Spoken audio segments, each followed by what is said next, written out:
one. There in front of me. I know it. I tried to get him to speed up. South of where things were going to be like city and construction, and so you might that'd be good to let them know what we are talking about at the meeting. Sure, I suppose. I just see our guests and I thought, well, But they were too, they left because they figured that you weren't going to do, that's what they thought. Right. was gonna be. Yeah. Yes. Yeah, sorry. So look. I You're welcome. will zoom in with you guys all. oh, great, oh, okay, And Carrie. oh, great. So since it's a home base, I thought I Sure. come down. Oh, yeah.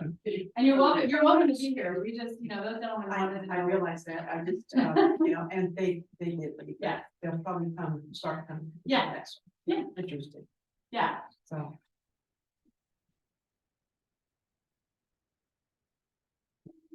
All right. Okay, we're gonna go ahead and call tonight's meeting to order. Thank you everyone for coming on down. We'll begin with a roll call. Janet, do you want to do the roll call? no, No? Tim, Here. Jen, Who? yeah, Present. Denny, Here. Brian, Here. Ron, Here. and I am Janet Zionhall. Okay, and we have with us, from the call, we got Laura Conroy and Scott Dodson.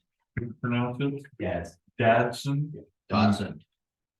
Okay, Do we want to introduce? Yeah. Make sure they know what we're talking about. we certainly can get the first with the roll call, and we just want to point out everybody's opportunity to declare any potential conflicts of interest. Anybody sees anything on tonight's agenda or whatever, see the potential conflict, please state for the record. If not, when something comes up later in the meeting, be sure to state at that time. Guests with us tonight, Ann Carey, Rich Cole, and Rich Cole. Okay, thank you, everyone. So tonight we're discussing our sewer authorities, basically our ORS, what we're under. We have different opportunities, stuff like that. Well, I'm just gonna do a quick announcement of what the basic meeting is gonna be about here.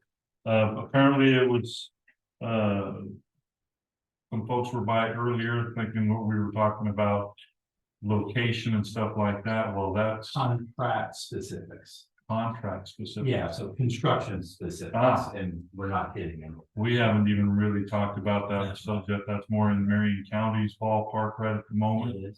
And Marion County have authority over Wayne County? Marion County is the one that is actually kind of funding or sponsoring the sewer development throughout the whole North Santiam Canyon. Lynn County's aware of it. They don't have any, or Marion County doesn't have any authority over Lynn County, but Lynn County is where the engineers proposed putting all the potential site developments since Phase B. in phase B, yeah. I don't care which phase it is, I was just asking a question, because you drilled 3 wells 100 yards from my house. Okay. One was about 150 feet from my well. And the guys are out there doing it, can't tell me why, other than we're studying water quality and water flow in the aquifer and all this other stuff, and it's my domestic water. And I just, see, somebody, I'm not sure where your house is, Rich, my house is right at the end of Fairview, at the end of Fairview. where it turns from oil to gravel. Okay, And so there's been a drilling rig going right across the backside of my property on Scott Bowman and Rex Lucas's property, drilling wells, and I went out there and asked those guys what's going on. And they said, well, we're just contracted to come out here and drill this and do a study for somebody, and you should go ask these folks. Oh yeah, by the way, they're having a meeting tomorrow night, so here I am. okay. So I don't know nothing, I just wanted to listen. This is, so there was 3 sites. I'll just real quickly get off agenda here real quickly. Sorry. There were 3 sites that engineers wanted to study the water flows and stuff like that. And one is up off of Kingwood, one is clear out farther out Kingwood, and the other was down there on Scott and Rex's property. So They did test holes on all of those. They're checking to see how the water basically drops through the soil, what direction it goes when it does drop through the soil, things like that. The city and is looking right now through the sewer authority. Obviously, Gates wants to be on a sewer system. Detroit Idana wants sewer system stuff too. This is just one portion of it. The city is going to be looking to probably move the plant that we have now, because in today's life, they wouldn't let us rebuild right there because it's DEQ wouldn't allow it now. So they're looking for other sites. So DEQ is working with the engineers and everybody else, as well as Marion County does, to locate a potential site. So that's where they're at. Mr. Chair. Yeah, Also, Lynn County is just watching us. And this is a Marion County project, and they're just watching us, paying attention. In the beginning, they didn't want anything to do with it. Well, now it's developing, they're paying attention. And so are they on board? You know, they support us, but financially, no. Yeah, no, I understand it. You're split, you know, but it's more of Marion County's project, and it's hard for us, it's hard for us to understand it all, but this is just the way it's been.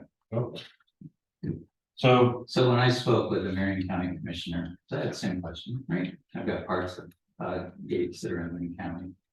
He basically said to me that when the ARPA funds came out, instead of splitting the funds between Lynn County and Marion County, they distributed the funds to Marion County with Lynn County's approval, that they would spearhead this project and that they would follow Marion County's lead on it.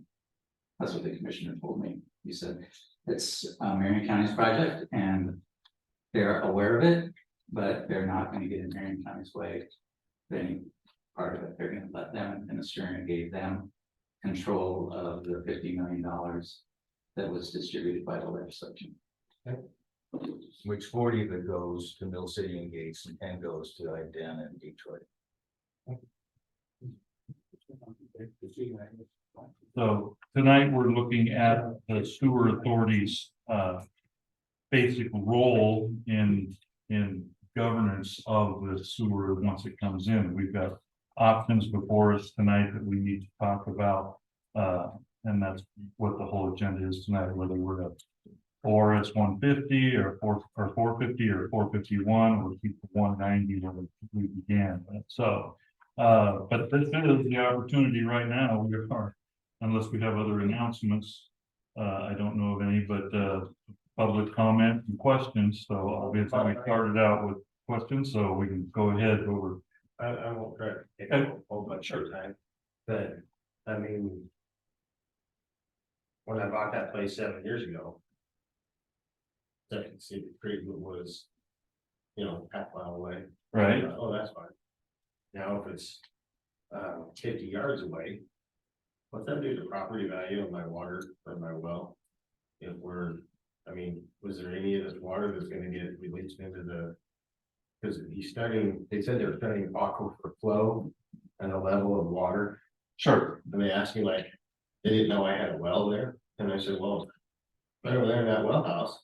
And they want to know how deep it was and how much water I had. And so I quoted them all these numbers. They have, yeah, all that information. That's surprising to me too, that they wouldn't know that already. And I said, well, it's a 6-inch well, right over there, it's 54 feet deep, and they pump tested it 450 gallons a minute for 4 hours, and then it drew down 28 inches. That's what I recall of it. Oh, well, you got really good water. I said, which means there's a huge aquifer out here, and it's got really good flow everywhere. It couldn't keep up with that, right? Well, Right. yeah, that's what that means. I said, so what are you gonna do with all these wells here? We're gonna build settling ponds and have water sit here. Well, they're not settling ponds. So the whole North Santiam Canyon is under what we call the three basin rule. So anything that has to be built up here has to treat anything to a class A water. And then that means it's basically. You could, I wouldn't recommend it, but you could drink it if you needed to, that's what they said. So, but we are limited, like, most sewer plants or whatever, they treat to a certain level. And they discharge into creeks or rivers or things like that. Ours has to be treated to a higher standard. And then we're not allowed to do any kind of a surface discharge. So they have what they call rapid infiltration ponds, but they're not really a pond. There is no water in it. They're just more like these You're like a dry well or something. or yeah, Like a rain catcher or something. those kind of things, yes. So that's what it is, and it's basically the class A water, and it also works as a natural filter too. Just as the Mill City treatment plant right now doesn't discharge, it does a subsurface, like a big septic drain field almost down the road from you there. Yeah, I don't know, you told me years ago, all that water just goes in the river. No, it doesn't go in the river at I all. just figured since it'd been there forever, maybe you could do that, No. again, I don't know. No, it has no discharge into the river.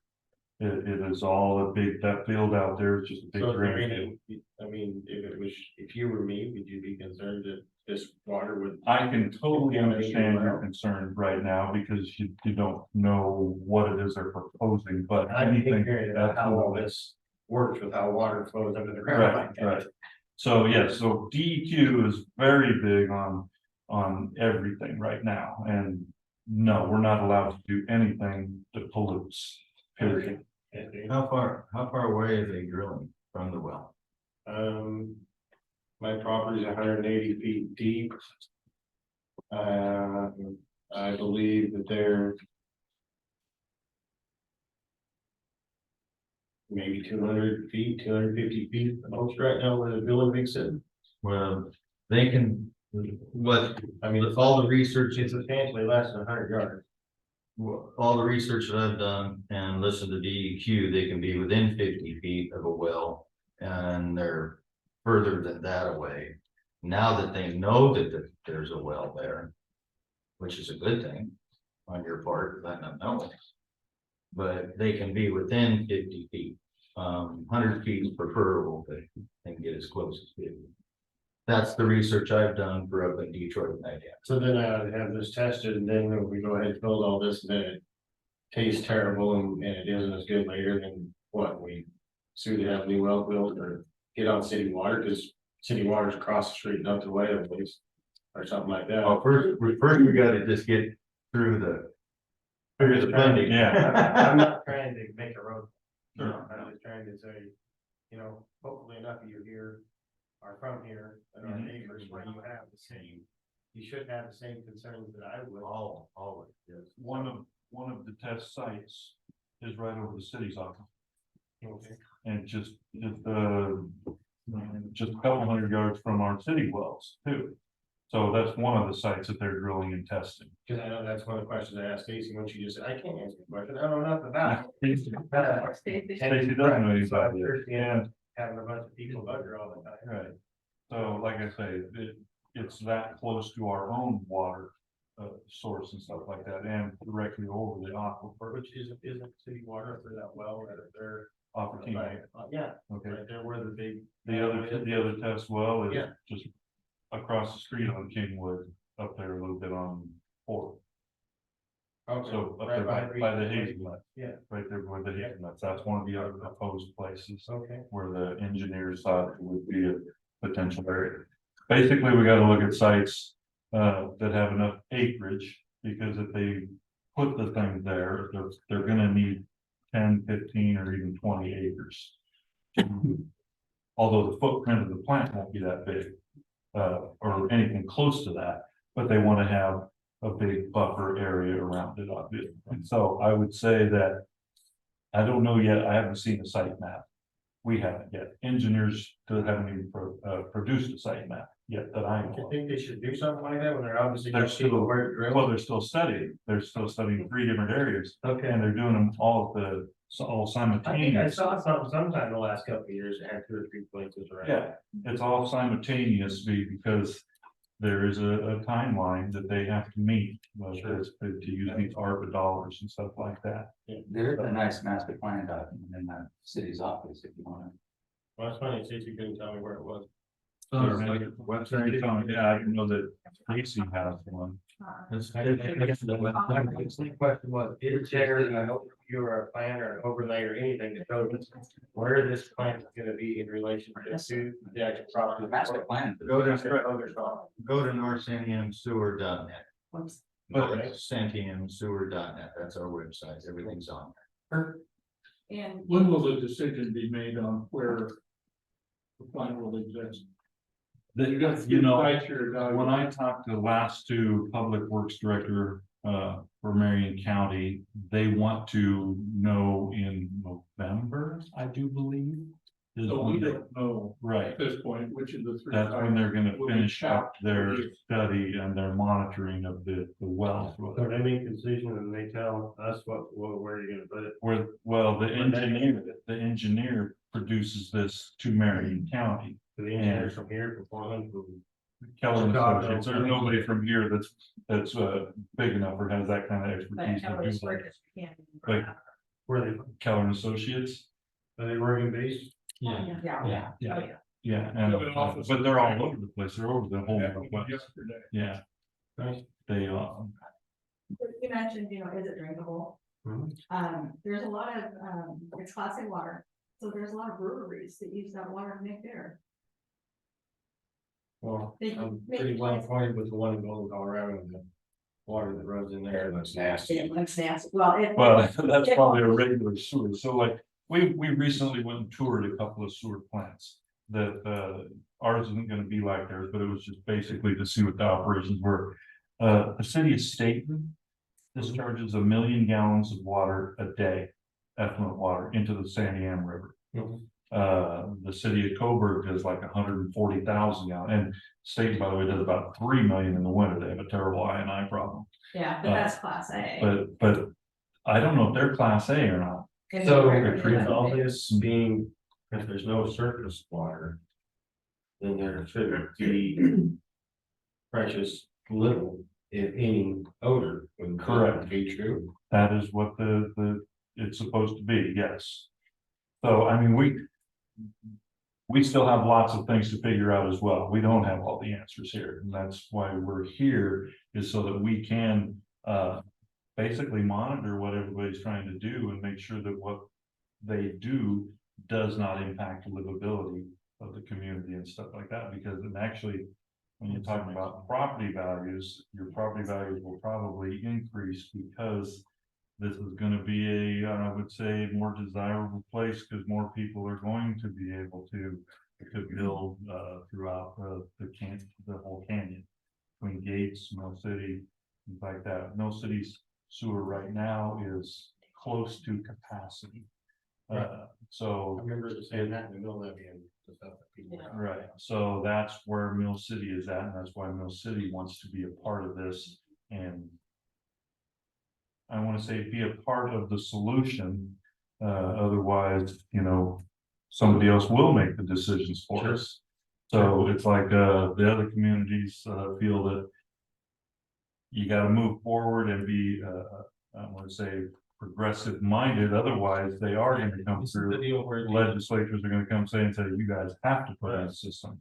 Well, what is the following scheme where Detroit, they're gonna truck all their sewage down here and we treat it or whatever? That's one of the rumors is not true. That's old rumors been Talking about squashed. that forever. Yeah, No, that's. they're looking to build their own plant up there, a different treatment plant up there. There'd be one sewer authority, but have two different treatment. So 40 million for here, 10 million for there. No. That's the Oh, plan. excuse me, we do gotta move on, Alright. but it's the 10 million is doing the study and. And figuring out what's gonna happen and where it's gonna happen in Detroit, the 40 million and 15 more, 55 million gets spent in Mill City and. It's for actual construction. And 40 we, million to study, 15 million. No, 40 and 15 more. They predict 40 million is not gonna be enough. Okay. So And the we complete all are- project. and yeah, we want the sewer system and so forth, but every one of us around the table live here and. We've been we're working on thinking this and for we're watching those things. 8 years now. Down south side. So, So, Yeah, this has been going on for a long time now. But yeah, go ahead and let's say, check out our website and stuff. You can see where we're at. This is gonna be, we're looking to be a governing body of the sewer once it's completed. More than the actual builders or the funders, obviously, but we want to make sure that anything that gets built is, like I say, gonna be a community minded and not impact negatively the citizens, as well as the whole financial part of it. We want to make sure that somebody doesn't build it and say, now you gotta pay exorbitant rates and stuff like that. So that's where we're at, and that's where we're right now deciding, because there's all sorts of different rules and regulations on the kind of governing body that we establish, what it allows us to do and things like that. We have a council of governments that is helping guide us through some of this. But we have 2 representatives from each of the communities. Okay. Okay, Appreciate your time and thoughts. okay. And I can understand your concern. I could say we're not really prepared to answer all the questions that you might have, but we were looking to be. I'm pretty sure if somebody rolled up next to your house and started drilling wells, Oh, yeah. shaking the ground, and you got nowhere. Absolutely, absolutely, That's right. what's going on. Yeah. So we want to make sure that we are stewards. So, okay. All right, I like this. opportunity. Anybody else have any questions, comments? Oh, I'm here to listen. Okay, and learn. very good. We've been doing that also. Okay, I am with that, gonna turn it over the work session to the governance. The Council of Government has put together quite a bit. I've read through it a couple of times myself and my head's still spinning. Right? Yeah. Because there is a lot of information to absorb here. One thing that got my attention was the difference, the 190 obviously not being able to apply for grants and things like that. But it kind of was confusing at first, because we talked about sewer authority and our 190 can't apply for grants, and then farther down it says sewer authorities are able to, but then I put 2 and 2 together. It's just so sewer authorities can operate under different ORSs, so We're we are. gonna use a but- term of art for the 190 as a joint venture. We're gonna use that term of art instead of the 190, so. If we say joint venture, we mean the 190, the authority is other Oregon statutory law. And then the districts are different beyond the 2 other districts beyond that, so. So we're tasked in the study of even trying to get towards the operational plan that you folks will have to adopt in order to handle the system. We're tasked with making sure 2 things can happen. One, that you can receive the asset. So the county has now said, we need to make sure that we have a receiving entity, right? And when you folks started as a 190, you were a 190, not a joint venture yet, you were still a 190. So you created a series of documents that you did both by a resolution based upon the first plan that you said, yes, we should work together, all 4 communities, and be at the table together. Then secondly, you said by ordinance in each of your jurisdictions, this is how we will join the 190. Now, the language used in your current ordinances, all 4 jurisdictions have, refers to a couple other state statutes, but we're going to put those to the side for a second. We're going to come back to this. So when the county turned over some money to you folks to begin some of the short-term administrative roll up towards this, while it's managing the construction end of this project, one of the things was operation plan, which was fine, and the second thing was look for grants. So we started that process in February, March. We assigned staff. That's when Laura comes in, as well as some other staff to start shepherding the project through. When we met with DEQ and Business Oregon, that's when they said, we don't give grants and loans to 190s, and that's when we went, oh, okay. Now, originally, when you became a 190, it was also stated then. So in 2019, it was made pretty clear. But remember, there isn't money sitting on the table yet. There isn't a project sitting in front of you at the time. And a fire hadn't happened yet. So you know, several things have not happened in advance of that. The 3 basin rule is still out there, but nothing has happened. There's no money sitting on the table. And then by 2021, you folks have a master plan, and then this guidance that you folks have given to Keller and the county, they split it, right? They split the project. It's got a phase 1, phase 2, and you're phase 1. I think you're A. I'm phase 2, you look at it, I'm phase 2. You, my Number 2. So you're phase 2, so that's fire happens, COVID happens. ARPA all of a sudden shows up. Now there's real money all of a sudden floating. So the request is made, can we get some money for it? The county makes the request and receives. So you folks make a series of decisions now. Let's finish up your master plan so that you really truly understand, because a lot of questions. Is it 1 system? Is it 2 systems? What is it? How do we do this? How do we estimate our costs moving forward? How's all this stuff begin to work? So 2021, we're here now. We asked this question. So back in 19, you become a 190, fair enough. And one of the things you guys debated at that time was loans and grants, but it didn't concern everybody 100% because there's no real money. Roll forward, now there's real money, the construction planning, the engineering is going on. So you folks know where you are with that. And so that in our introductory statement, because we know this can be read by more than just you folks, we just wanted to make sure we were clear about the introductory, about where you folks are at. Can I interrupt just 1 second? We started years ago, what? My first meeting was 2015 for me, you know, and then we got going, and then we were looking at, and just to make everybody understand, this project only was going to be 50 million. Yeah. Well, now it's 110 million because of the fire. Everything's doubled. So where the problem. Yeah, so now, just so everybody knows, you know, that's where we started. Now this is where we're at. So, you know, there's a couple things I want to highlight out of the introduction, just for everybody to make sure that number one, everyone at this table came together because any upfront cost or operational cost moving forward needed economies of scale, and it needed more than just one player in the system. By itself, nobody could afford this on its own.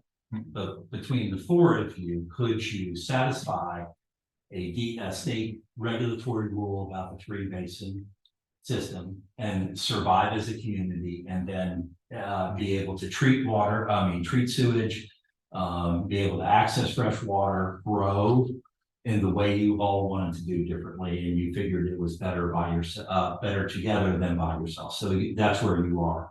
So you adopt an 18 mutual resolutions 2020. You deepen that commitment to adopting mutual ordinances. Now, so is the system, now that the county's asked the question, so we know 2 things now in front of us in 2023. 1, 190s can't receive grants and loans. Second thing we know is that the county needs a receiver. So you have to make a decision as a board. Somebody's got to receive and own the asset. Okay, so our next obligation then after that is, once we realized that, was okay, what does qualify? You know, because as far as we're concerned, until you tell us different, unless you say something different, we're assuming that there is a gift of ARPA money sitting in for 1/2 of the cost. You guys have already divvied it up. You know, 40, you're searching for 15 more, the county is to fill that hole. They've put money for planning purposes up top. And then you had kind of a strange thing in there with the septic tank. So the septic tank reimbursement from DEQ is this other layer that's going on in there. So it kind of adds to your issue as you're moving along. But you have the septic thing going. So that's a parallel track, relates to it, but it's still going on and affecting those. But in order to receive it, what we then began to do, and it's the first thing we question, are you a legal authority enough? Or do you have enough authority to receive an asset, maintain an asset, capitalize the asset, and leverage for the top end, for the second phase? Those are the 4 things you want to be able to do. You want to be able to receive it, fund it. In other words, set rates, set fees, set revenue expectations so you can pay for the asset, control your costs, capitalize your asset, which is to say, create a savings account for the future that you then can go back and anybody who owns anything knows you fix it and maintain it, right? So you're moving along. So do you have the authority to do that? Can you apply for a loan to maintain those assets, or can you get a grant? You know, what are your options? So as we begin to discover this, does the structure work? So let's talk about, and then the last thing you want to do is how do you leverage the assets of the organization, however they're structured, to then get the second phase done. Right? So your total cost in is 120, 125 million. Right. You've got money to go towards 55, planning for the other end, some septic to kind of septic grants to kind of hold off for a bit, right? To stave what is inevitable, and that is connection to a system that then treats the water, that then complies with the law. Then he's looking for 62. Yeah, that's right. Well, that's the number. That's the magic number of the other part. So that makes sense. So that's why I say 125, 130 million. That's the number. But you have to have a structure that has assets, has revenue, that can then apply for capital to leverage up the next asset and maintain what you have. That's what you've got to be able to. So they're gonna do a plan on the second, number 2, phase 2. They're gonna do a plan for the site, for the facility, and for the drain field. We're gonna have to talk with Forest Service a little bit more, a little bit stronger, get them moving. You know, we have some time to do that, but right now we're working on Mill City and Gates. But you're saying that the 4 communities acting as one, As the 190. 190.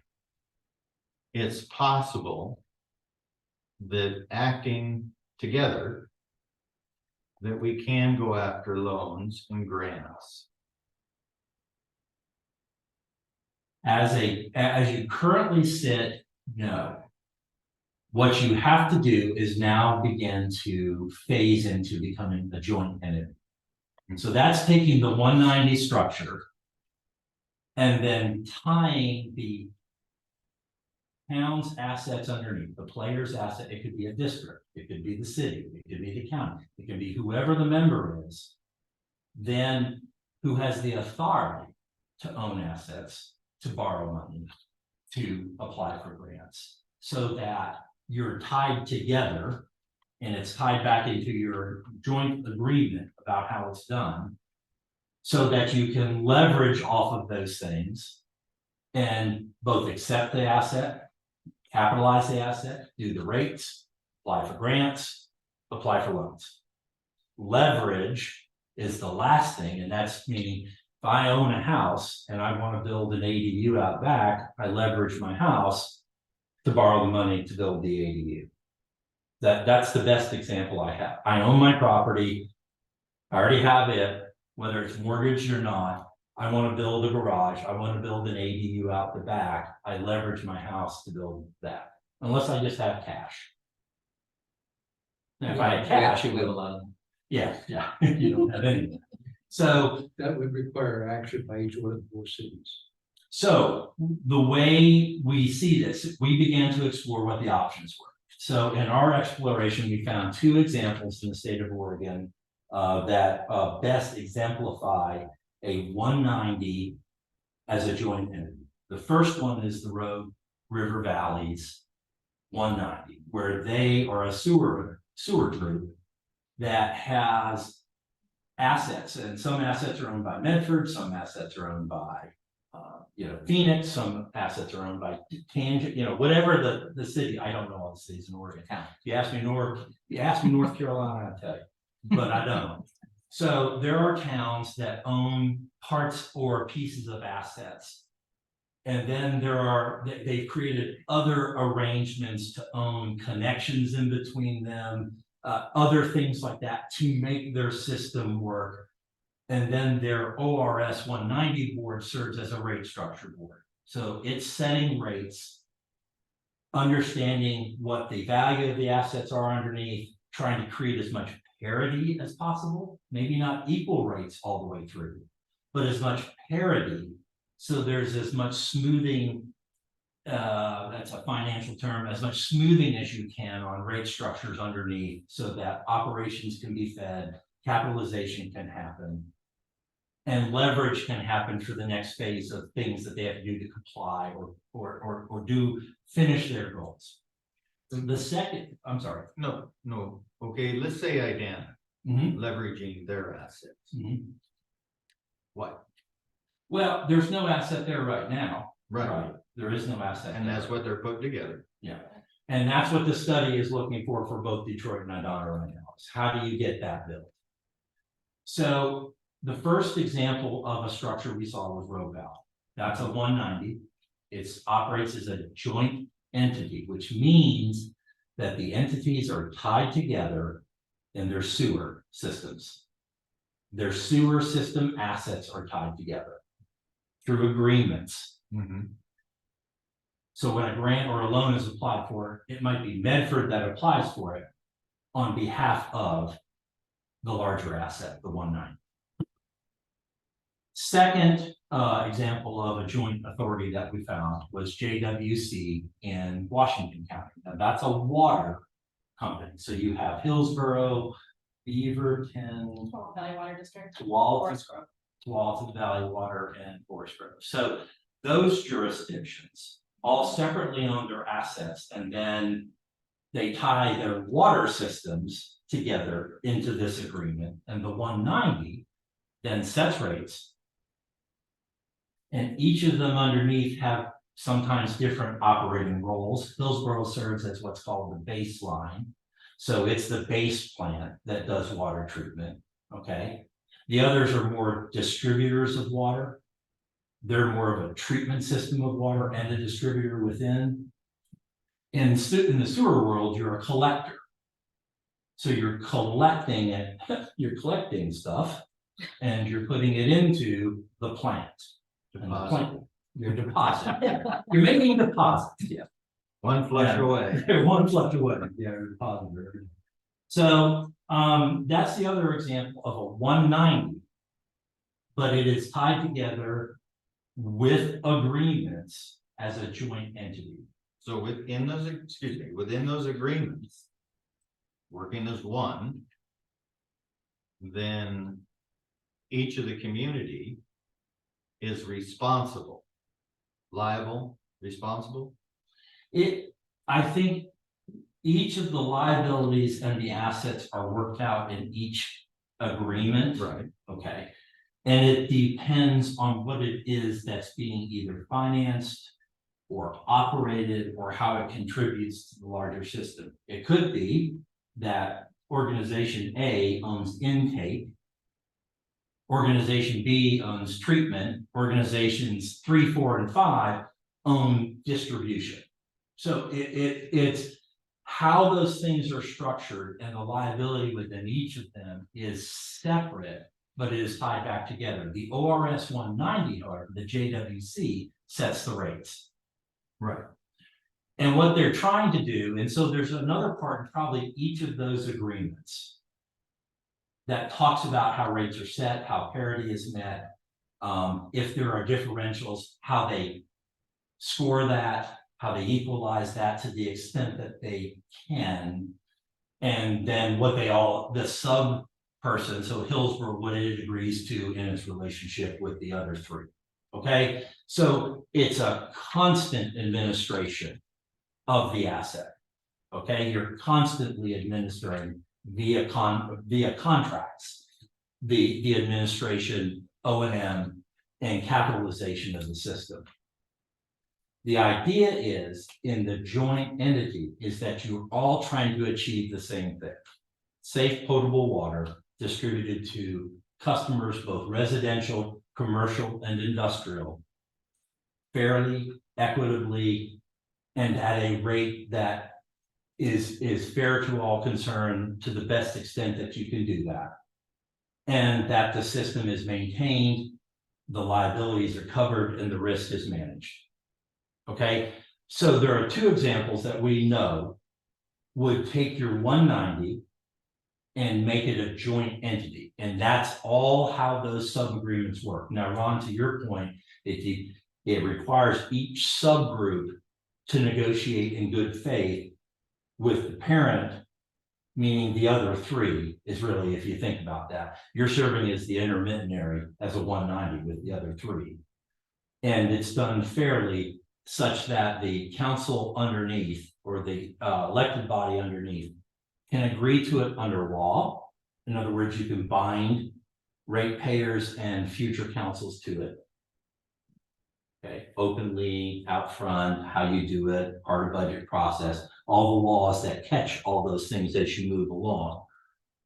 And then secondly, that the other parties to the contract can claw it and get what they need because you're agreeing to work together. And so that's the whole idea of the 190. So in your particular case, you want to make sure that you have two assets, one in the sub base down here, which there is money to now do and complete, or hopefully it'll be completed with the rest of the money. And then you have an asset that is being designed for the upper part. And right now it is 4 of you operating in concert together to make that happen. 4 votes, state votes actually, to make that happen, 4 different jurisdictions, and making sure that, that's where your ordinance, your resolution and your ordinances set you forward to do. Now, Laura and I, when we read your agreements, we put them as a copy. We used Gates, and we used Gates. The rest of them are the same, but we wanted to look at your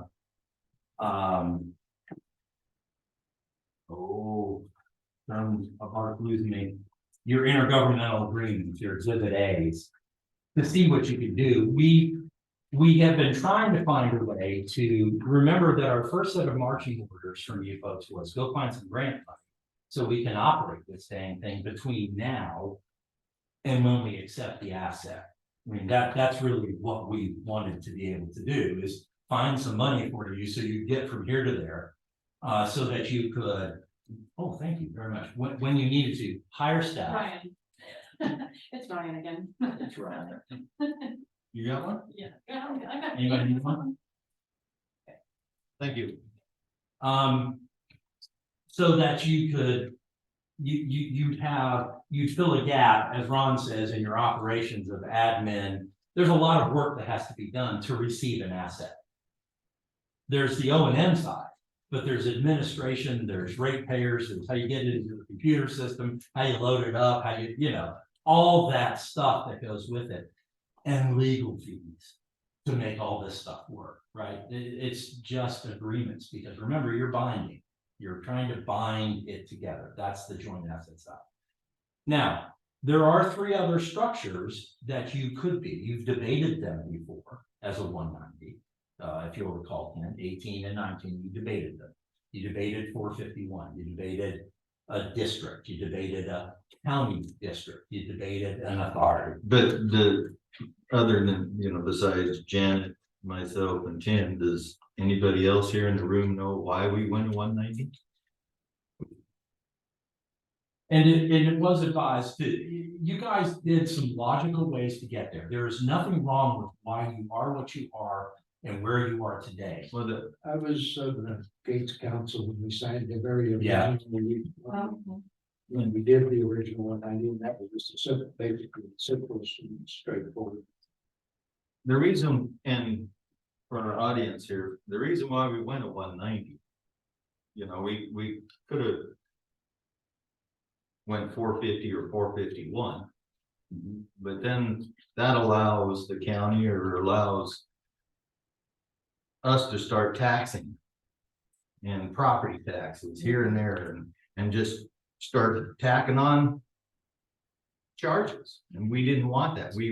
What we wanted is to hold ourselves to, we want to say a higher standard, you know, make sure we stayed in control.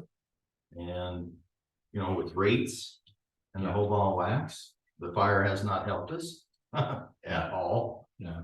And- But I'd also say something else. The other options that you can go into, we're gonna go into that here in just a second. I just wanted to be really clear about, you're a 190 now. But one step that you would have to take to make this thing really work now is to go take your 190 status and create a joint venture. Yes. So the joint venture, though, begins to tie everything and everybody together within the four corners of the contracts that you said. So let's put that to the side for a second. The other three give you authorities that the 190, even a joint venture, doesn't do. The others give you the authority to do what you essentially act the fiduciary. You become a fiduciary. Now that you own an asset, if your rates don't cover it, something has to. Maybe it's a grant. If your rates don't cover it, you have to either decrease a service or you have to increase a rate. If your rates don't cover it, you may have to have taxing approval. That's what those districts then become. Now, if you're in the business of keeping your rates as low as you can, then you have to have another statutory set of authorities in order to lock in revenues to pay for the assets that you own and the liabilities that you have. Liabilities could be debt. Liabilities could be operating equipment, you know, moving equipment, trucks, other things. It could be the planning for new things. Whatever that it is, you have the authority to then do that. Now, the trade-off is that then if you become a district, now you have to be created by the voters. The voters now created that. Now, there's a stutter step before that. But essentially, the authority and a standalone special district are created by voters. The boards are elected. And then the assets are then maintained within Oregon statutes for budgetary law, revenues, what you're allowed to tax, what you cannot tax. And let's not even go there. That's about as complicated a game as it gets. We don't really have time for it, but you have the authority to do that because the people have said you can do this. Is that a 450 only, or is that also applied for? Now, I'm gonna go back to that stutter step of the one that's in between. The joint authority, and then the next step up being the county service district. Is that the 451? Yeah. Okay, the 451, which is a county service district. So the joint authority depends on the authorities. Your greatest lever of control is in your ability to set rates as an authority. You can do that. You can clearly do that.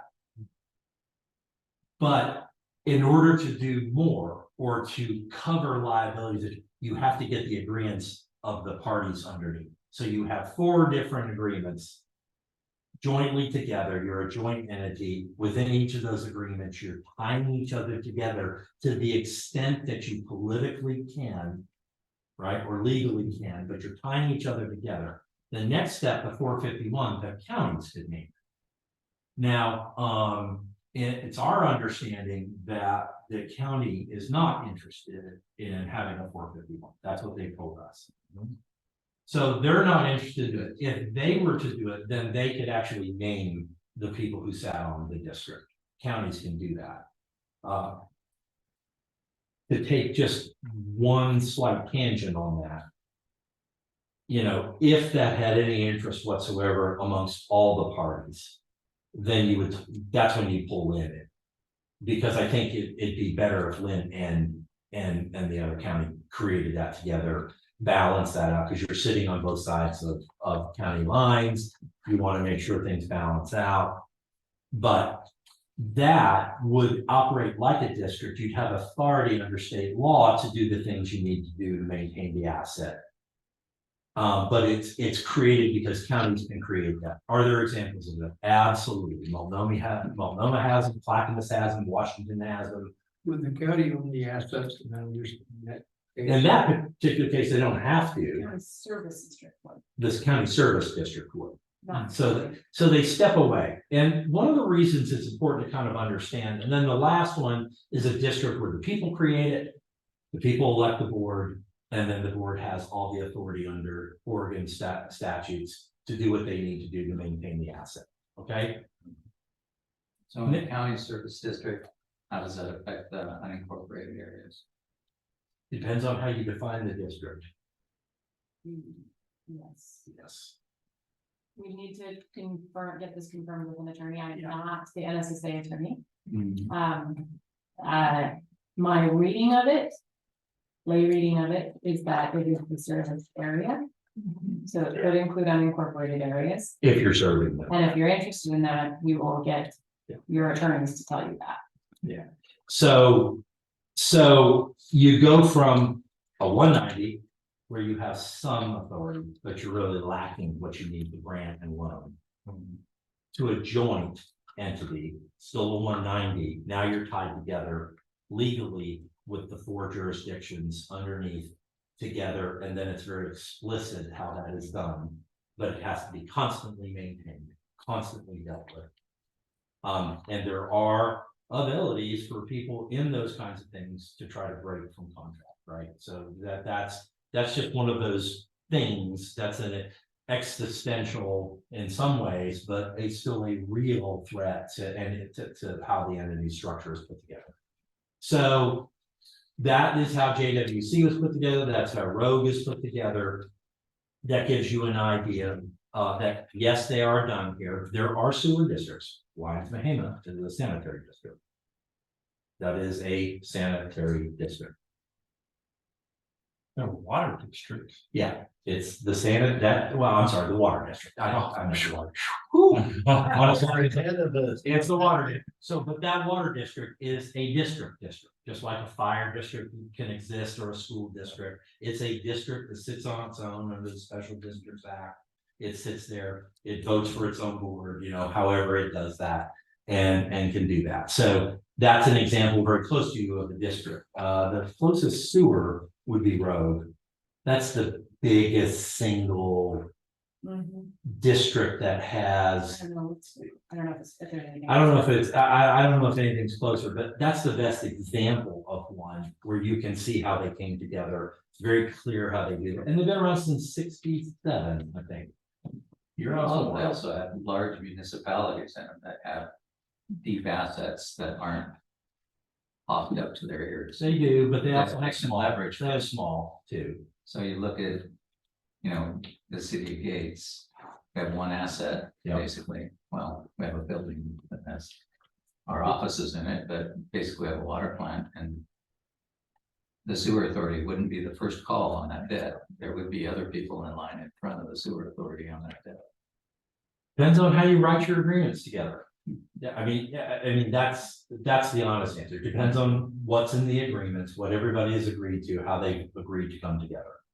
So how you do that. Our lenders would have a voice in that. Well, so let's talk about why it's important to talk about your structure before you talk about the other one. This asset's being designed and they have money to build it, and it has to be turned over to someone. Period. Okay. Is there any chance at all we could get a copy of the agreement that the road people, the road cities? Yep, yep, we've asked for them all, we've got some, yeah, we've got some of all that together, and we have access to the JWC, so we can see what the agreements look like. Every agreement's new, you'd have to hire legal counsel to write it. You're gonna have to bring It's a people start. to do that, but that's what you have. Okay, but Business Oregon is behind us in this project. But they cannot finance it, they cannot do anything until we have an agreement between the four communities. So let's talk about loans and grants. I'm gonna put grants to the side for a second. Let's talk about loans. One of the reasons the structure is important is that the farther the controlling entity is from controlling everything about the asset. Rates, how to raise all funds, how to get all things done, how to be a true fiduciary. The farther the entity is from those controls, the more expensive the carrying cost of money.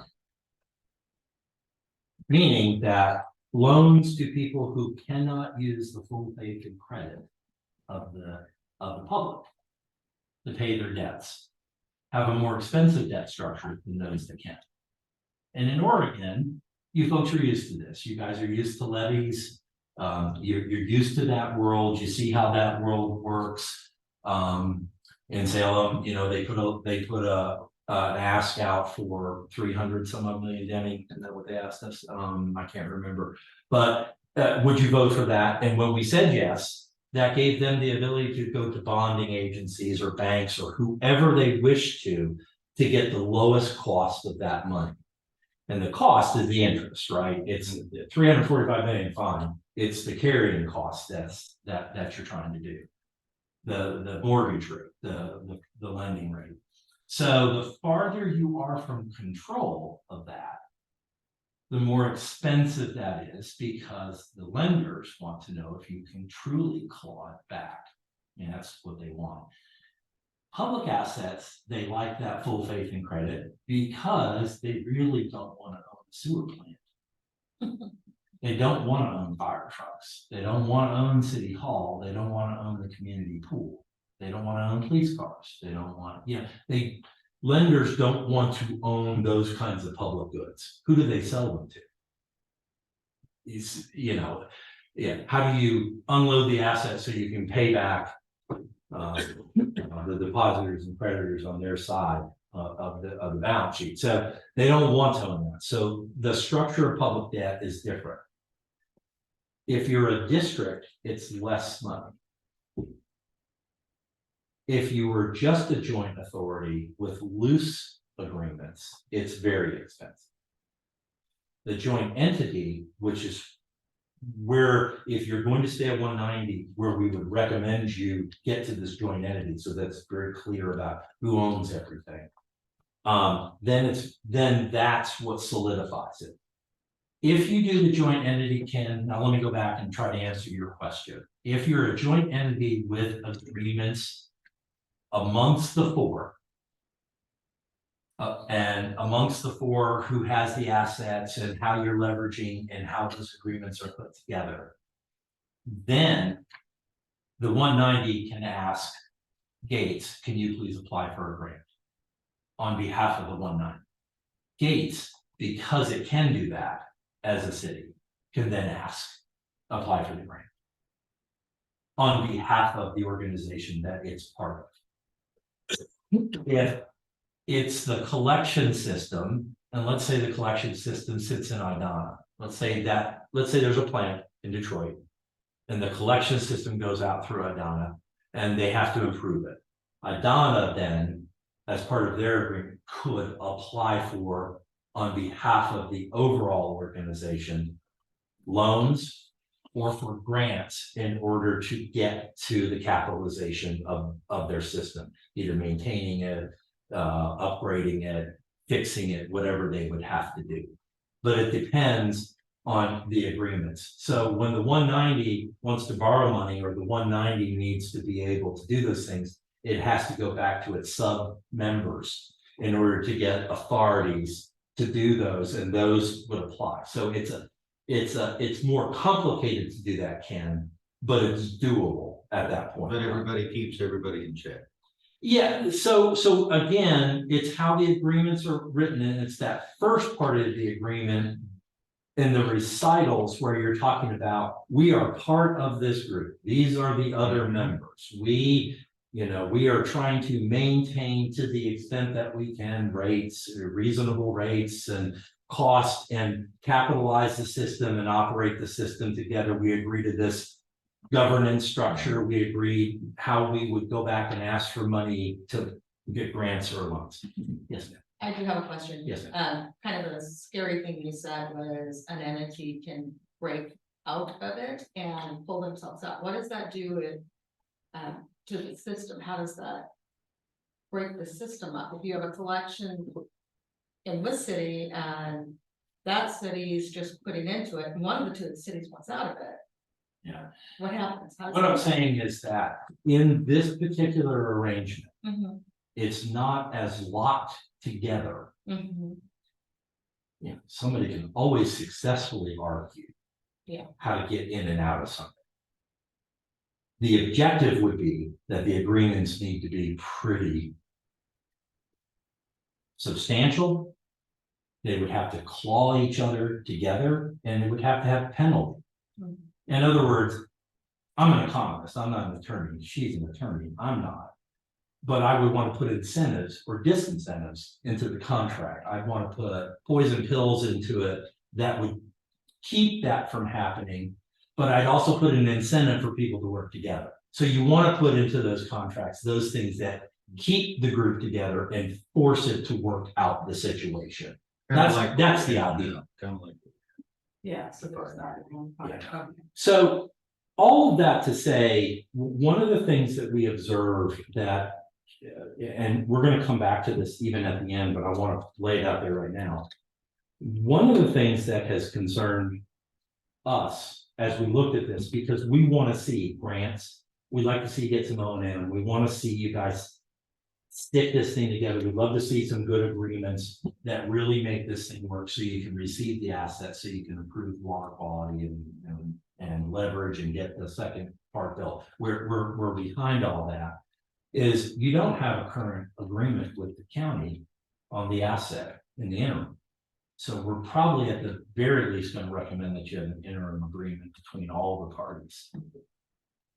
Because right now, folks can walk cleaner because there's not much to lose except for money spent already.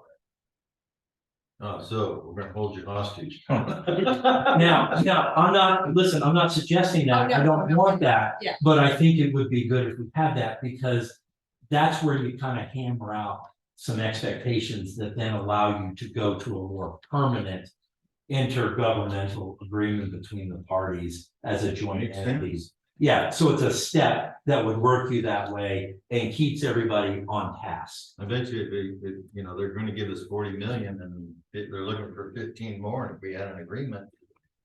Watch that 15 million come. I think I would like to say that back when we formed our 190, your spiel brought to mind a lot of the things that made us make that decision of 190. One of them was local control. Mhm. We wanted to maintain local control. Actually, we talked about the joint venture. I kind of thought it was a joint venture, the way we were doing. So with our joint venture of the 4 cities, that's where we came up with our rules where, Mill City is the biggest kid on the block, but we still have just 2 votes at the table. Every community is equal at the table on That's right. sewer authority. So it's not based on populations, because there was some people who wanted to go that route and stuff. But I firmly stand behind each community is equal in this whole venture. So I thought it was a joint venture that way. But it sounds to me like we have to bring now the cities in to the joint venture, not just the representatives representing the sewer authority to the cities. The city has to be involved, and so really, we're gonna have to start talking individually with the cities and cities amongst themselves like the owners of the assets. I could see Mill City owning the treatment facility and basically our infrastructure within the community. Gates might want to own their own collection system, and therefore they have some ownership of the whole sewer system as well. And the same kind of a deal between Detroit and Idana. Go ahead. So how does this play out if on project B, which is Detroit and Idana, nothing happens for 10 years? We're gonna How- push. What sort of a role do we play in the organization? Hmm. I think we still would, my personal opinion. We all sit at the board. We all have a say, rates, whatever. And if we had an agreement. And if they started here, and you've already mentioned to the governor about $62 million. We start pushing harder and we get the communities involved more than what they are now. We represent them. But just like I said, at the Gates last council or Mill City or Idana's last council meeting, they have to start getting involved more and more. You see, that entity right now, from the information I have through talking to folks in Idana, is they don't think this is ever gonna happen in Idana and Detroit. Therefore, there is. They've been shut down so many times. Yeah, and that's the sad part, because we have Detroit and Idana have both. This is. I would say almost that- the fourth time. So I would say having the whole authority though gives Detroit and Idana a bigger stick as well throughout the financial. I think we have an example of how we might be able to address, Say in the voting power. you just said, Okay. address Denny's question. Yeah, so you said how would people in Idana, why would they continue to be interested? Why would they want? Continue to be interested. I think equally so, why would Mill City, for example, be interested in Idana staying in? Is Mill City LMI, low to moderate income? We're just about to lose that, I can believe. Okay, so when you go for USDA rural grants, they give you extra points if you're considered low to, if your community is considered low to moderate income. Based on an income survey that the COG did in 2015, Idana qualifies.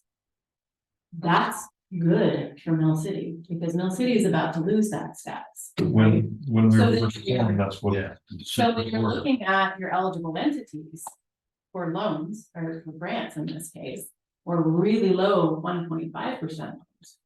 You look at Idana, like that's an applicant we're interested in. And USDA Rural is very interested in helping someone like Idana. Same with Detroit. Detroit could also get it, but you don't qualify as LMI right now. And so you just based on, that's a whole methodology that we don't have control over. So you would get a certain amount, but not the same points that you would get if you were Idana. So that's why Mill City, for example, would be very interested, especially if that other 15 million doesn't come. Likewise, Mill City is about to perhaps get a $50 million asset, $55 million asset. Mill City has a nice big population that the mayor won't like to hear, say this, but that could be asked to pay for a system up in Detroit and Idana collectively, right?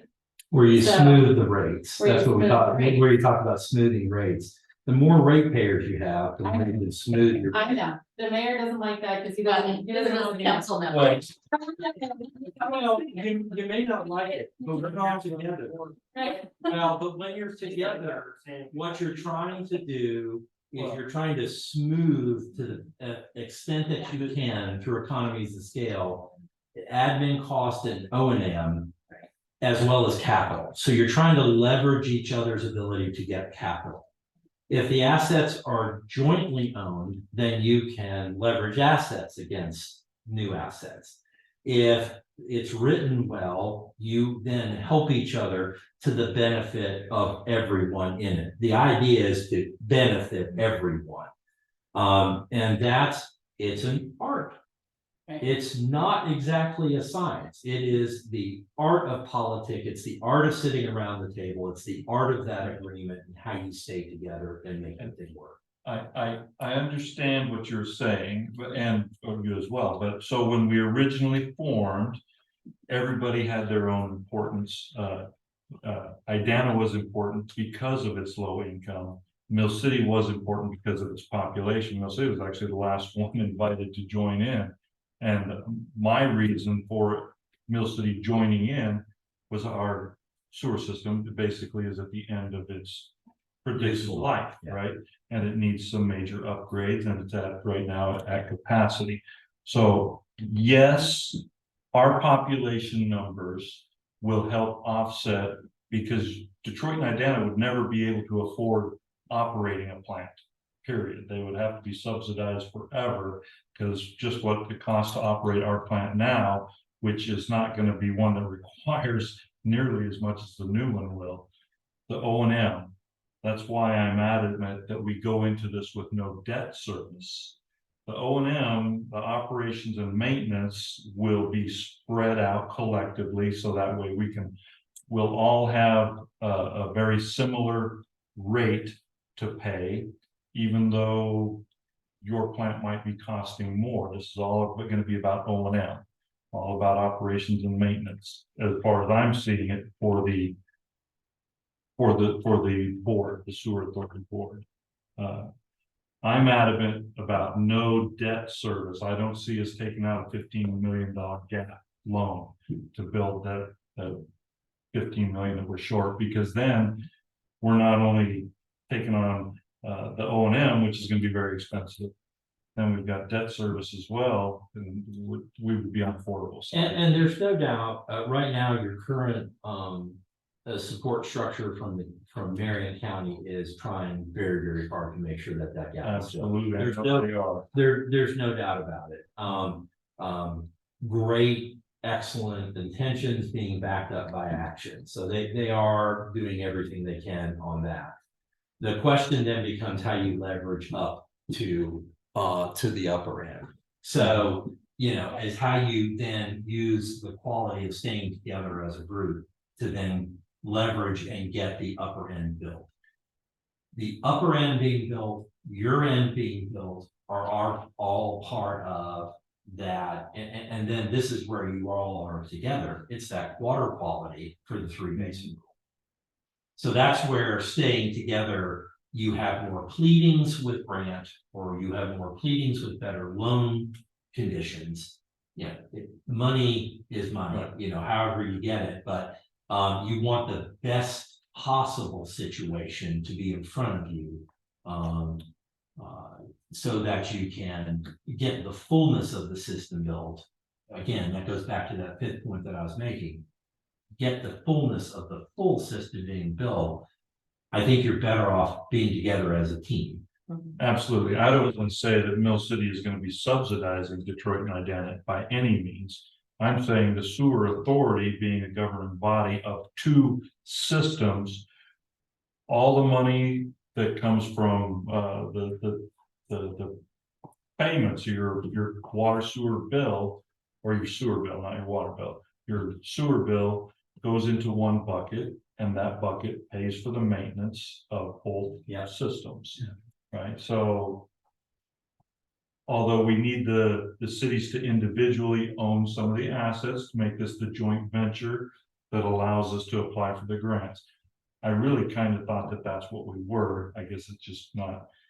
In broad strokes, Yeah. in broad strokes, you were. You just need the more detailed The agreement. detail. You need a better agreement. And I see that joint venture as where we need to go and be. So like I said, if we do a joint venture, and you just indicated that we might, project B, own some of those assets, will we then be liable for sewer bills without a sewer?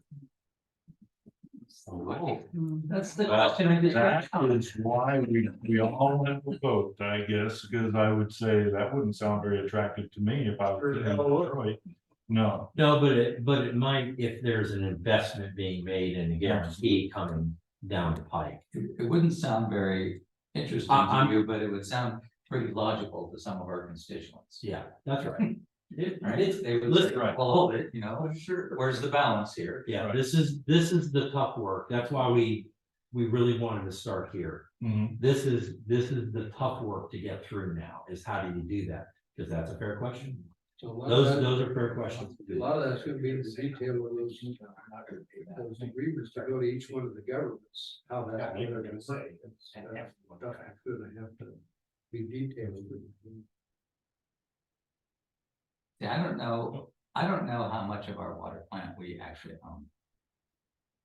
Water plant, meaning your water system. Our single asset, you know, if I'm writing a grant and you're telling me I have an asset. I think my asset's kind of leveraged pretty high already. Yeah. There's not a lot of pie to cut out We there. probably owe more on that than it's worth right now. Exactly, right? So they don't want to own a sewer system, they probably don't want to own my water.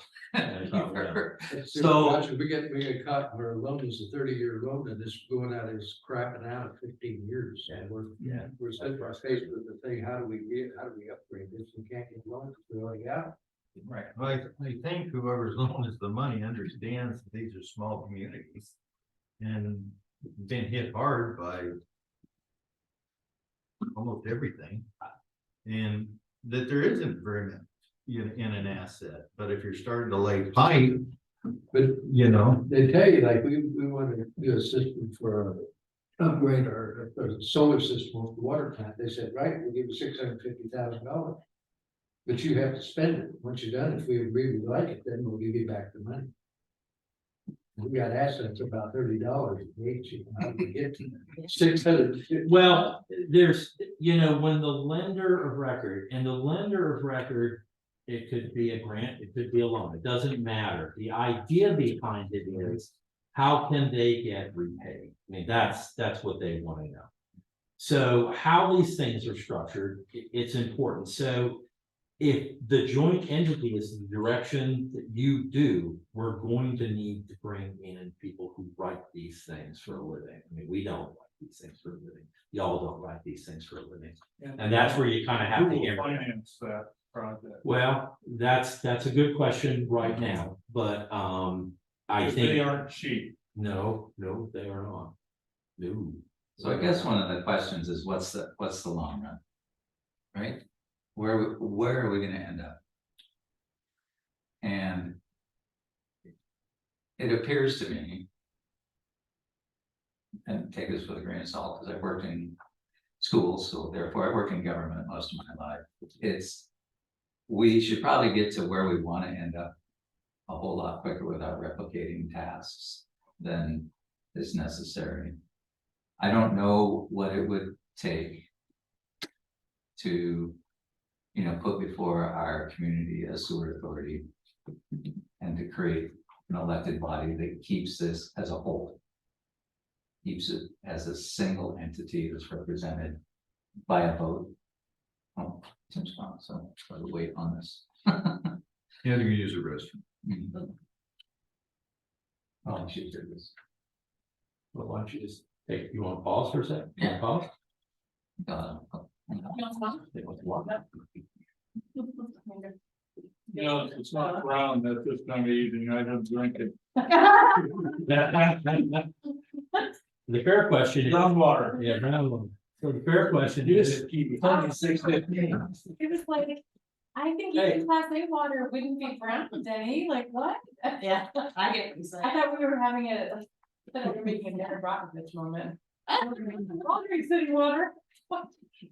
So I don't know what I just missed, so. Well, we're I saw pausing. Okay, good. We're just pausing. Ken's stepped out for a second. Yes, okay. We're discussing libations at this time of the night. Yeah, I've got a lot of Pendleton 1033 rice. Coffee table. I've got a wood. We're all adjourning to Ron's house. Okay. Right. What do you have at your house? I have a couple of really nice 4 rows bourbons. I have a couple nice And after Ron's house, we're going to Scott. and I have all the makings for a very good old fashioned. Ooh, okay, We'll go there. what's the address? Every Friday at 5. What? No, we didn't get evacuated. The fire was Oh, thank God. about 4 streets away. It was Okay. right down there off, Jewelry. Okay. So Brian, I guess. My point really is, if we're gonna. If we're gonna go into this, I think in the long term, this asset and the asset that is going to be phase 2. Needs to be managed by an elected body that represents all of the communities in a.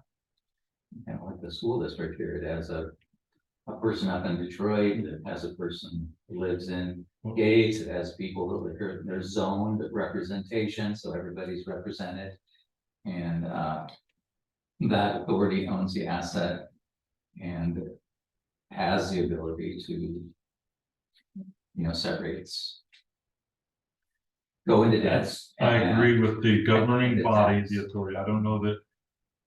I think the communities need to own some assets too for the granting procedure and stuff like that, so that we're able to.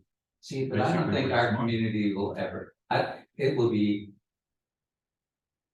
A minimum of 15 years before our community has the resources to effectively. Deal with infrastructure improvements. Of our own system, right? But correct, but the sewer authority is the one that is going to maintain and operate the system. So you're suggesting an elected body would supplant the NSSA? And they would own the system and they would make sure that And there's somebody with experience. as a long-term Somebody goal. with experience, tell me the pros and cons of a volunteer organization versus an elected organization. Having responsibility for what we've been talking about. Right, because that elected organization would be run. Well, kind of like a city in a smaller scale, they'd have an administrative manager who would be in charge of basically the day-to-day of the organization. And the board would function as a decision. paid positions. No, No. no, No, no, no. board. Not the board, Not the no, board. not the board members, just the administrator and then the O&M people. the text, right? And that would all be funded through rates. Right. The rates. So the rates go higher if you gotta pay for a manager. You're, You're the gonna- entire financial setup that you're going to get from the county is going to be based upon O&M, people. And materials. And admin overhead, the ability to build, the ability to collect, the ability to maintain your books. So all of that is true. I really don't think that our communities, especially after the fires, are gonna be willing to vote in a board that has taxing authority, and rate setting authority on that level. We've got a lot of opposition, you've got a lot of opposition to people not wanting the authority. I'm not sure that we could get enough votes from A to B. Well, to do it. currently, the structure that I like now ensures 2 people from each community. And although they are appointed by the council, they're all on the council or closely connected to the community somehow in some way. So that way we maintain, everybody has equal say, each community has equal say. You know, I guess there could be a difference of opinion between the 2 representatives even from one community, there could be that, but Or a whole community could or a whole community, just but say, and then the board could override them, so. yeah, unless there I were see your two point. communities were opposed, then everything's no. Right, but So, if one community. If it falls on one community mhm. and both of their representatives say no. Yet the board says, well. We still believe we're right. Then you're gonna set up a position where a community's not gonna feel represented. But, that might just happen. Well, And that but may they- just be the way it goes. talking about 50 clauses. Yeah. You're in it, saying you can't get out. Don't we have something in We do my have- laws about a 4-to-4 vote? Knowing. Yeah, it, Well, four to four is like a no vote. basically. Yeah, so it basically nulls the conversation. We wanted to stay in control and we wanted the community to be able to participate as well. I can, understand the communities having ownership. Of portions of the system, absolutely, making it, but I believe that the governing body of the sewer authority, that we all have to work together for rate structures and things like that, would prevent, if like Mill City owned all the assets and we say, sorry, Detroit, you guys got a smaller population and your plant costs just as much, you guys are gonna have to pay more money. We wouldn't want that. We wouldn't want that. And although I sitting at this table would not ever vote that way, 10 years from now, who knows who's gonna be here? So we want to have something that is set up and structured so that it isn't easily changed, but it is fair forever. Well, earlier. Right. He did, but you could also see where three communities can tell one community how it needs to spend, how it needs to manage its resource, right? Well, that'd Yes. be true, even if But it would- it's elected. but- Like if he's elected, you could allow the people. Yeah, but if you're elected, Elected. you could probably vote him out of office. Right. But the But board would be That sets up represented. A whole new dynamic. Right, Right. Yeah. right, so Cost structure. that's just a thing that is like, that's You a know- little foreign to me, so maybe I can get my head around that over time, but. But 10 years from now, 20 years from now, the board could say, we need to change the way we operate, and then they could go through a big process, I'm sure. And Nearly everybody. But we want to make it difficult to do. But however, in the same, Yeah. in the same token, the three smaller communities could vote against the bigger community on certain things as well. Say, I can't even predict what it would be, but in the same respect, any one community could be I would say, everybody's got to play nice together because you don't want to be the one that gets in trouble with the rest of Tim, the. it gets down pure and simply to relationships and leadership. That's true, absolutely, and ethics. And honor, That's part of the all leadership. those things, that's I right. agree. And we've only got 30 minutes left. Okay. I don't know what else we need to have presented, but I just want to make sure that we have time. Absolutely, is this our end goal for tonight is, Well, yeah, well, we want to leave a couple of things for you. okay, Number one, I don't think the goal of eventually becoming an authority is necessarily a bad thing to have out there. But you have to get from here to there. The real goal for tonight, though, is about being prepared to accept the asset that is being prepared. And two, in that relationship, this interim agreement that we've recommended, that I'm recommending strongly, back, you can tell me to go to heck in that handbasket, that's fine. But in this interim agreement, then that would give you the ability to then say to Detroit or to Gates or to Mill City, please apply for this grant on behalf of this, so we can get some O&M. Right. Let's apply for USDA to then, what would it take to fund up here? Yeah, all the things that you want to do, right? Right. But it would get you started between here and there, because Ron and I were having a good conversation before. Ron's really been crafting your operating plan as we've been going along. The last plan that you got on the FCS plan, all of us agree, the county staff, us, y'all, it was not what was needed in order to start to fill that gap. So it's on hold. We've had 4 or 5 conversations to really move that. So in September, we can start presenting those numbers out. Ron can start backfilling what he's been working on.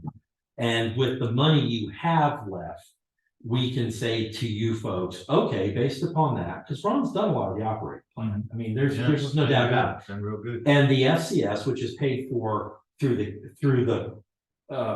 the monies that are being paid for the engineering. So that out of that pot, you'll have those dollars and cents We have said to them, we really want to understand cost up here. That's what they're doing with the engineering and how it plays into rates down here. Now, a couple of years down the road into the system, 7 years down to the road in the system, now, okay, are we getting it built? And then how would capitalization work? So we're asking those questions to be worked into the numbers. Ron knows what that means and how it backfills it. But then where we think we would want to recommend to you folks is people that other than us, but this board selecting folks to help them craft the agreements that take it to a joint entity level in an interim way and in a more permanent way, so it locks everybody in. What does that mean? So that each of your sub jurisdictions can explore it, understand it, get the grips with it, get your head around it. Then you really know where you're at, because the goal right now that's been given to us by the county is somebody's got to receive this thing. Now, depending on how all that works out, you know, how do we backpedal it into one? How do we move it forward into another? Lots of what I'm trying to tell you folks is your work's really now beginning. You're now going to start getting more hypercharged as we move into September, October, November, and December as a board. Now we're prepared to be there to help you. To administratively put all this stuff together. We've already been in contact with at least 2 law firms that do this.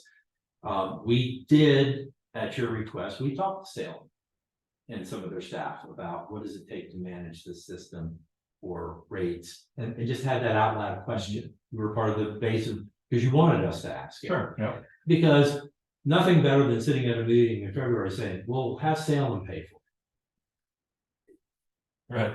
But we took that question to heart and we asked, how can you be involved in a way that protects your assets down at the ante and helps them get there? There may be a cooperative way to get there from here to there.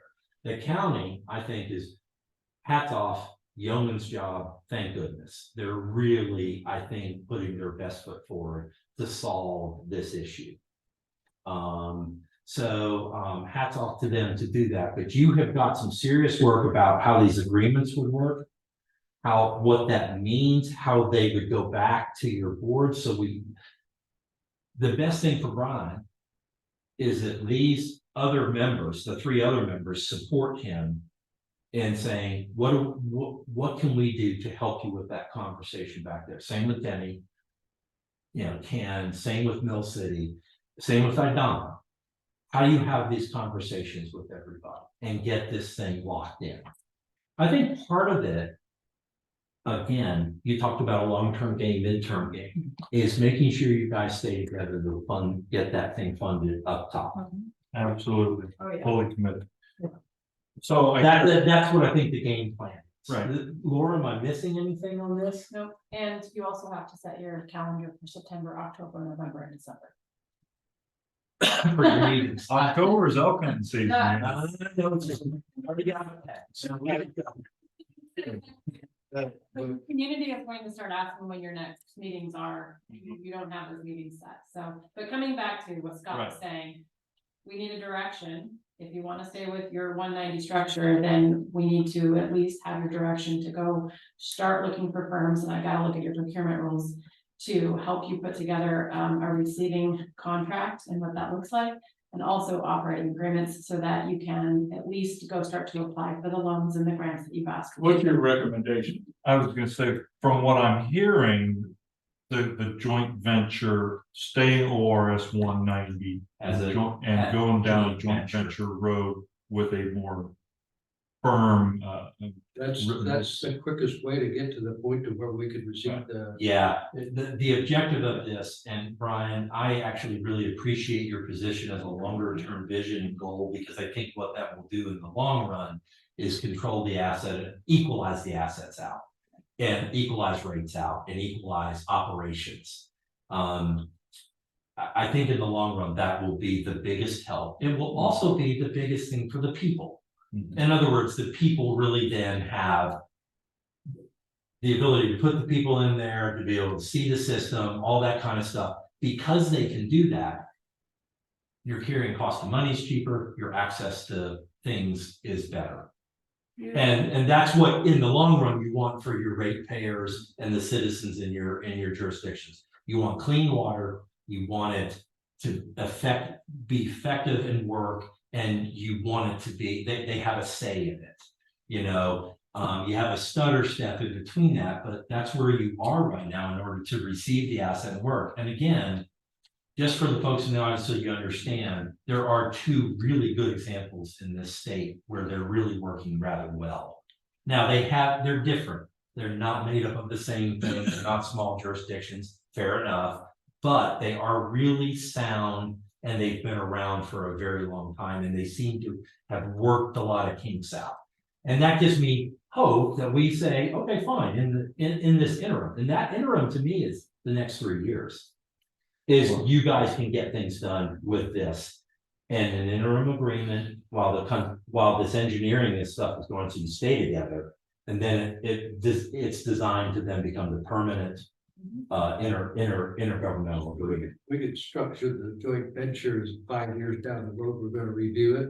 Yeah, oh yeah, Have that. put kickers in there like that. So do we need to, Need to make a next motion. regular meeting, have a resolution? At the next one, I'm Right. saying at the next meeting. And he was, No, They were talking I about just each taught other. myself as a work session. Yeah. So we need to, and I wanna make Sorry. it clear to everybody, we need to schedule the next meeting Yeah. and when, before we leave this one. Right. So right now, I think then we need to tell our consultants here to move forward with forming the joint venture language in addition to our ORS 190, or is that? you can give us general direction, Right, but to give us something to present to us. yeah, and then With we can that. bring an action item to you Which at we your next can- regular. Right.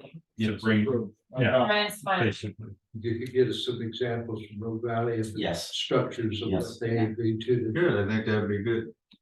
So For light reading in the evening. you wanna, Absolutely. It's not. In the morning, I don't read in the evening. I'm busy. I'm early bird. So we can skip a Monday, give them the holiday and go to the 11th, or what? so, we gonna do? okay, hang on one I did. second, sorry, I just gotta back up here a little bit. Ron, I heard you ask for an IGA. I will get that for you. So it's- That is different than starting to find a firm that could put together your operating agreement. What you're gonna get from Rogue Valley looks a lot like what you already have. It's pretty general, except that it has some rate making language in there. What you need now that we're suggesting is more the contracts that start to bind the cities together. Okay, so that doesn't represent what we're working toward, it's something different. It could, Yeah, bringing a sample of that contract would be probably good. I can give you the IGA that looks really similar to what you have now. That's what Rogue Valley has. We're asking, or the JWC has, what we're telling you you have to do next is, you've got those same broad strokes. You need the operational contracts now, and I don't know if they will give those to us. I don't know. That's what, We'll ask. Doesn't our, yeah, that's what our I'm attorney, interested in, is that the nitty gritty part. Well, you would have to ask us to, yeah, you would have to direct your attorney to do that. I wonder if they give us a template of their operational contract. So what I'm hearing is Sterile. you would, so I'm just clarifying what you want us to go do. Do you still, who is your attorney right now? Who is it? Is it local government law? Yeah. Group? Is it still? yeah, Okay, there are other firms that also do that, so we could bring some choices to you. Or I can stay with local government law group. that's who signed on to this. Maybe they wrote the contracts with the JWs. No, actually, it's, we actually know who the other firms who operate. this. But I have to look at your procurement rules, because I don't know if you can just willy-nilly change terms like that, so. We'll look at that, but I'm hearing that you want the IGA from Rogue Valley, and I'll give it to you. Well, but if it's it not- actually gets the detail. It doesn't. It doesn't, so we'll see, It's just see what we we have. have to do. Yes, that's why I was clarifying. I was like, I don't wanna not give you something, Yeah, but, thank you. but also give We you need something. something to go back and say, here's what we're coming for, we Yeah. didn't have to think about it. Yeah, So, Or if you could just sort of jot down what you think the might be. I won't do that, but I will ask your attorney to do that. There's a reason why we have to do that. Okay, but I will call local government law group and give them, you know, kind of give them, we talked. What we did is in part of our research, we asked PwC who we used, and the people that they used were kind enough to give us 45 minutes of. This is what we think you should do, and I'll share that, we'll share that with local government law group. It's, I don't know why I'm being secretive about it. Cable Houston is the attorney group that advises JWC. But your attorneys right now are local government law group, so we'll go talk to them. And maybe they'll, Yeah, maybe they have it. Ross is a good attorney, so we'll go talk to him about it. He's the, right, yeah. So now we can, I'm clear on what we need to do in terms of next step. Now I need to know when I'm bringing that back to you, good folks, because I don't have a date for your meeting. Was it 11? we have it on the 11th, set for the 11th. So it's fine. That works for me. That is clear in my agenda. That's what we're supposed to report. We have a day of that, huh? Oh, you and your wife went to dancing. What's that? I never. You swear in? We don't have to. That's not any swearing. Yeah. So the So we have it on the 21st as the work session. The representatives from Gates, I think, have a conflict on the 21st. You have a city council meeting. So if we have a work session early before their council. Well, we could reschedule it. No, we've moved on, sorry. The 11th is gonna be I'll our, reschedule the 11th. Yeah. Well, it's just meeting with Army Corps of Engineer about gate stuff, so we can reschedule. So the 11th works for us in case. It is a, I want to say a national day of grievance for 9/11, but that shouldn't stop us from having a meeting, not a grievance, grieving, national day of grieving. It's all Right. solve meetings. it happened early in the morning. Right, it's going to be a long So day for that's- me It would be today. 6 to 8 PM on that day, and then if you, I would also advise to have a work session. So the 21st is out because we have, unless we have a work session early. We have a city council meeting at night, so we can't do a work session before city council. Right, so Be meeting for 5 So- hours. the main meeting on the 11th and then the work session on the 18th. Was there a reason we couldn't do the 18th? No, It'd just be the following Monday.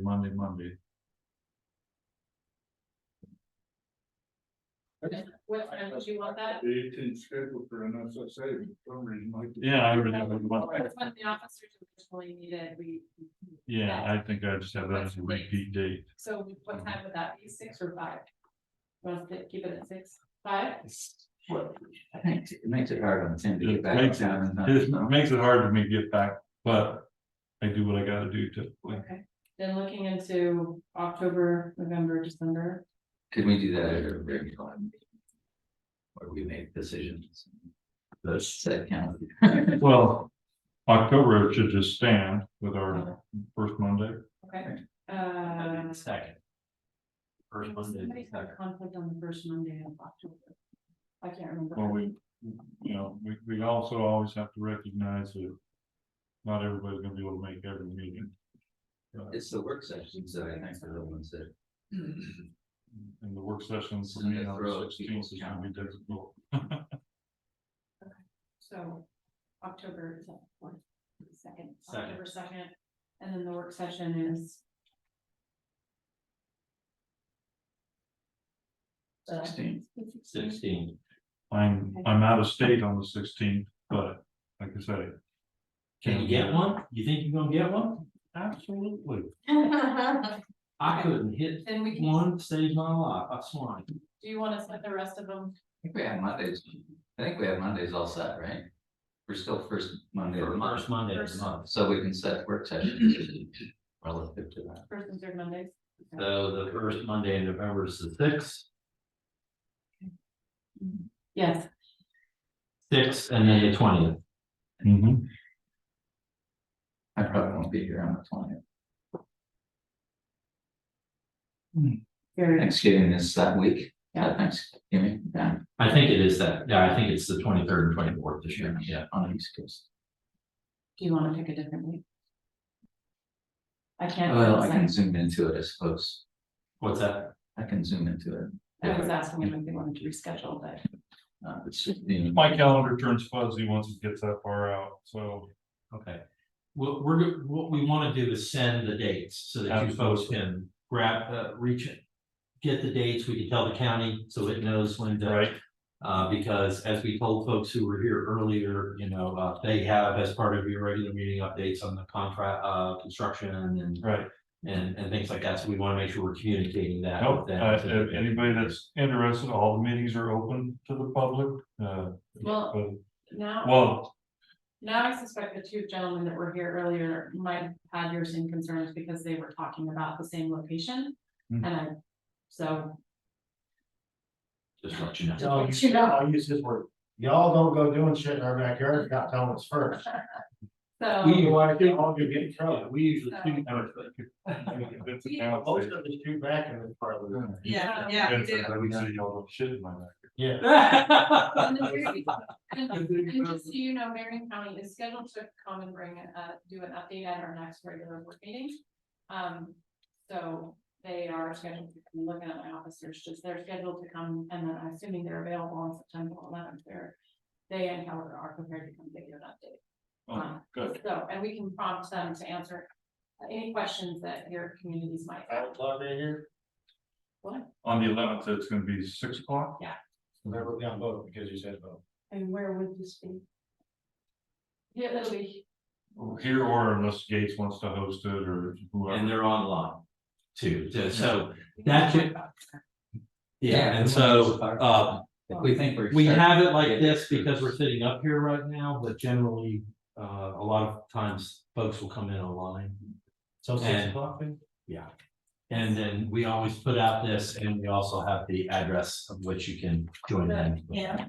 You can drive with me. The website that you just wrote down, we post the meetings. And go see the meeting. And there's a link. And there's a link, There's just. and it'll tell you the location. Because as we have work communities that we try to schedule the meetings into, so you'll. I know. It looks good, right?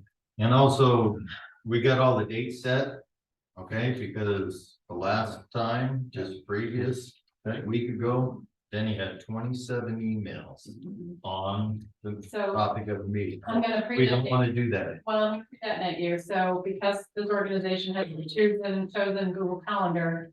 When I go through now and delete those meetings off of the Google Calendar, you're going to get a whole bunch of. Bing, bing, bing. Yes, emails saying that those meetings have been canceled.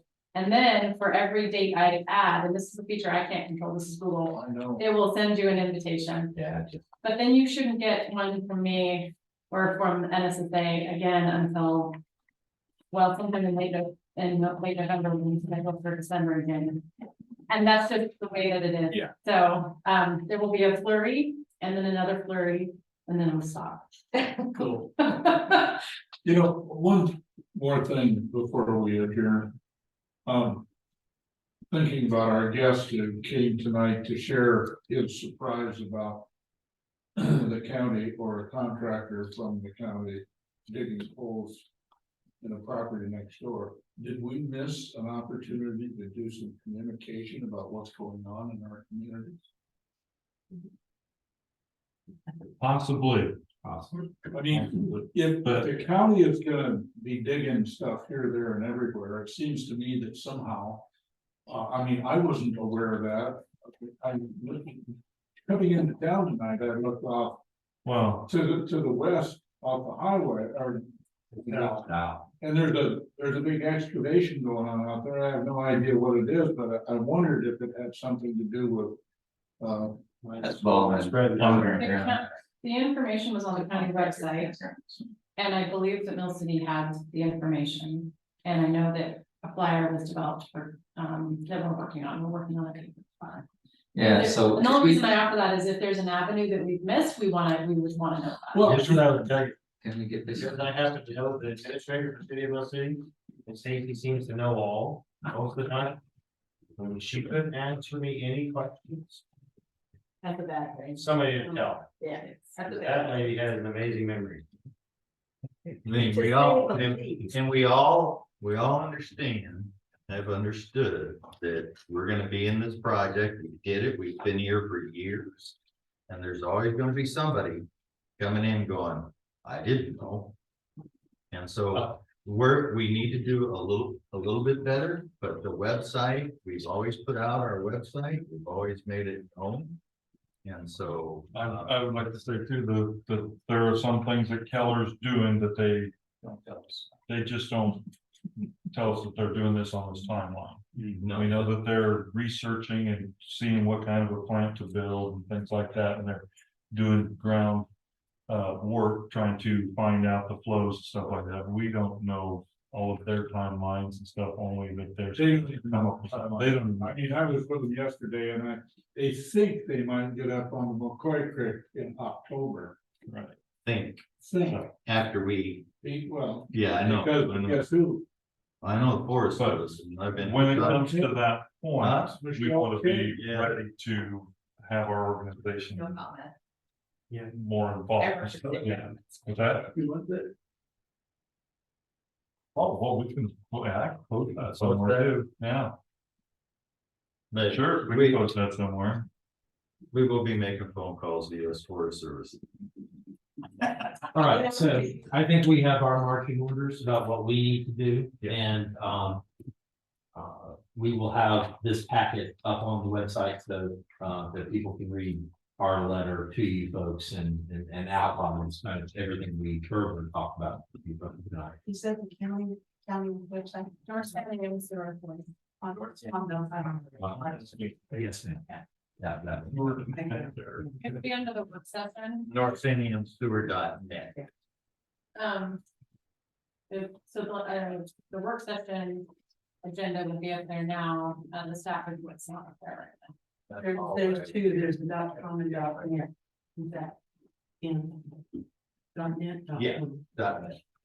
Okay. Thank you. I really admire your facility with the computer. Well, just Gantt charts. I hate making Gantt charts and I do probably. Yes. Okay. Say the time and we're done. So It is 6:53 right now, unless anybody else has something we need to add. Bye, Larry. We're done for the. Bye, Larry. Bye, Larry. Thanks for coming, Larry. Good luck this weekend. Hey, bye, guys. Bye, Larry. Great talk. Thanks. Yeah.